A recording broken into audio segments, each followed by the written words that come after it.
Hello guys, ಈಗ ನಾವೊಂದು ಟ್ರೀದು drawing ಮಾಡಿದ್ನಲ್ಲ, ಇದಕ್ಕೆ ನಾವು ಇವತ್ತು ಸ್ಕೆಚಸಲ್ಲಿ ಕಲರ್ ಮಾಡ್ತೀವಿ. ಅದು ಹೆಂಗೆ ಅಂದರೆ only putting the dots in sketches. ಎಷ್ಟು ಡಾಟ್ ಆಗುತ್ತೆ ಅಂತ ಗೊತ್ತಿಲ್ಲ.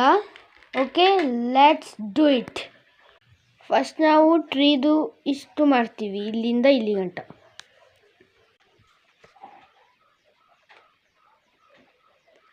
ಈ ಥರ dot dot dot dot dot dot ಹಾಕಿ ಇಲ್ಲಿ ಫುಲ್ ಕಂಪ್ಲೀಟ್ ಮಾಡ್ತೀವಿ. ಈಗ ನಾವು ಫುಲ್ ಮಾಡಿ ಈಗ ತೋರಿಸ್ತೀನಿ ನಿಮಗೆ.